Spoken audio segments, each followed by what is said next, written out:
Hey guys, what's up? It's me, Paige here, once again with another video for you guys. And if you did not see, someone actually leaked the X-Men, Apocalypse trailer. It was about a day ago, but I've just got around to making this video now, sorry.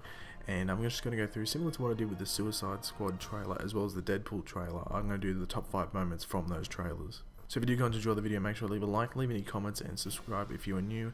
I will leave that trailer linked in the description below, so you can go check that out.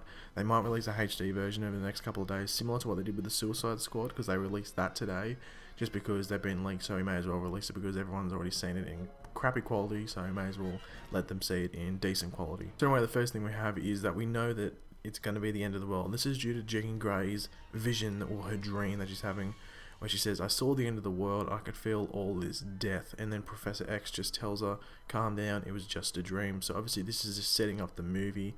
Obviously it's probably not going to be at the beginning of the movie, might be a bit into it, but at least it's setting up the trailer to describe what the movie's going to be like. And following this we also get a brief introduction to Apocalypse and a tiny bit of his backstory. The next moment that we do see is that the CIA is coming back to this X-Men franchise. Now, they weren't in Days of Future Past, but as we know, they're a big part of X-Men First Class. Obviously, we have Agent Maura McTaggart, who is back from First Class, and obviously she's still in that CIA role, and she seems to have a decently sized role in this movie. So, it'll be interesting to see how the CIA, what part they play, because they're pretty big in First Class, so it'll be interesting to see their part in X-Men Apocalypse. At number 3, we have essentially what Apocalypse's plan is going to be within this movie. Now, we get a quote from him, which is, "You are all my children, and you're lost because you follow blind leaders. Everything they've built will fall, and from the ashes of their world, we will build a better one." So basically, this tells us that Apocalypse wants to be the leader of these mutants, because obviously he's just saying they're all these blind leaders. And this could possibly be in reference to Charles Xavier, because it seems to be a lot of conflict between both Apocalypse, his Horsemen, and Xavier. And obviously we do see a scene in that trailer where essentially it's Storm, Magneto, Apocalypse, Psylocke. We do see her suit as well. That's played by Olivia Munn, or Munn, I can't remember how you pronounce her name. And also we have, I think it's the Angel. I think it's Angel, it might be Archangel, one of the two.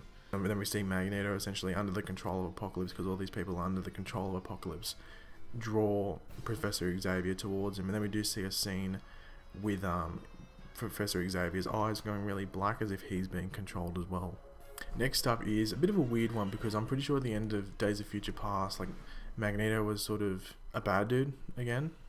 I'm not too sure. I'm pretty sure he was a bad dude. So, but now in this movie, it seems that he's fixed himself up and he's good. But this movie seems to be in the 80s, mid 80s or something like that. So it's a few years after the events of Days of Future Past. So, but it looks like he's forgotten about being a villain and he seems to be going good. So it's a bit weird. But we do see a scene with him asking Apocalypse, "Who the fuck are you?" And then he takes down his hood and we see all the stuff on Apocalypse's head, like all the blue skin and the different armor and stuff like that.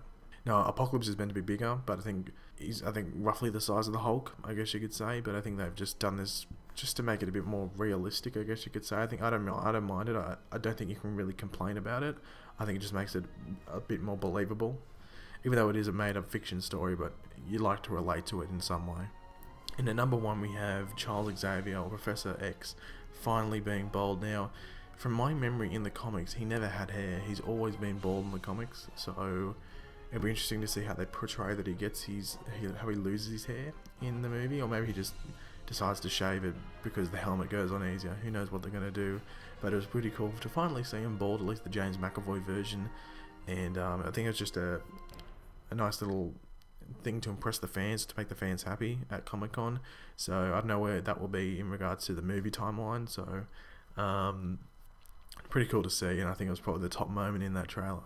So if you did enjoy the video, guys, make sure to leave a like, leave any comments. What was your favourite moment in that trailer? Make sure it is linked.